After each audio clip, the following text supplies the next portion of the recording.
Part 3. You will hear a student called Sarah talking to her college tutor about some research she has to do as part of her course. First, you have some time to look at questions 21 to 27.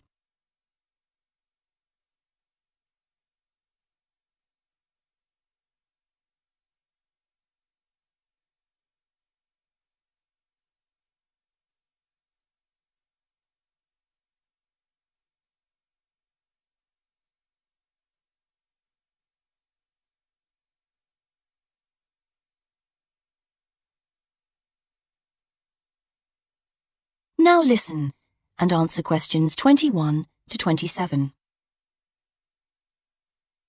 Hello, Sarah. Hi. So, you want to talk about your research project? That's right. I want to find out how many people use the Tourist Information Office and what they think of the service they get. Interesting. Have you written your proposal yet? No, that's what I wanted to ask you about. What should I include? Someone said I should make a list of my aims first. Well, I don't know about a list. A statement of aims is the correct term.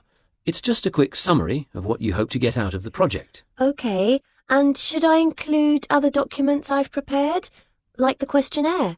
I'm still working on that. I can check that later, but I think it's good to prepare an information sheet for participants.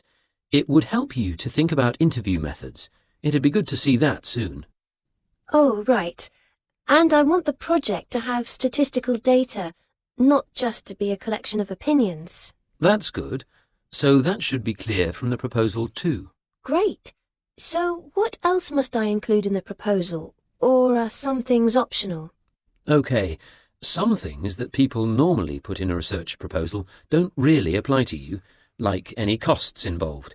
That can be really important in some research projects, but as we don't have a budget, it's not something you need to include. Any costs have to come out of your own pocket, I'm afraid. Yes, I understand that. But I do need to know your criteria for choosing who to interview. I've got to check that you're using good sampling principles, for example. Sure. And what about the way I'm going to analyse my findings? That's not essential at the proposal stage on this project, but if you've got some ideas, include them, because it could save time later. OK. And do I need to make it clear how the report will be organised? Oh, I'm going to be giving you a template to use, so there's no need to go into that in the proposal. Great, thanks. Before you hear the rest of the conversation, you have some time to look at questions 28 to 30.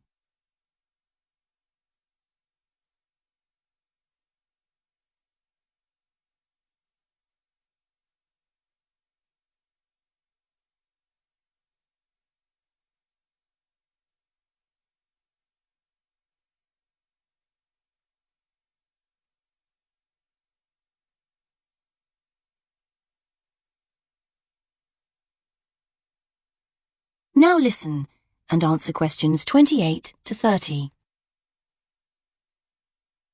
Actually, another thing we could discuss now is making sound recordings of interviews.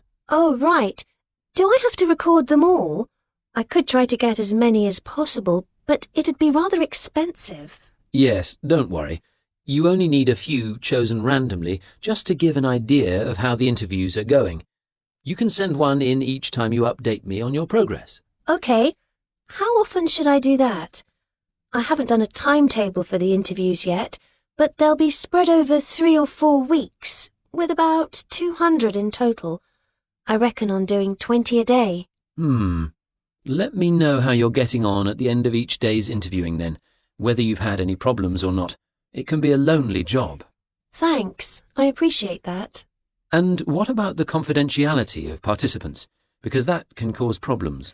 Well, I'm getting them to sign a consent form. It says that I'll only use the information for my research, that I won't pass it on to anyone else. But that's the only promise I'm making.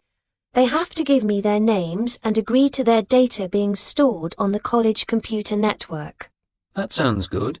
You won't put names in your report, I know, and the data will all get deleted at the end of the year, but we don't promise any of that. Sure.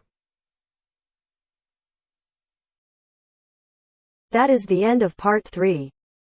You now have half a minute to check your answers.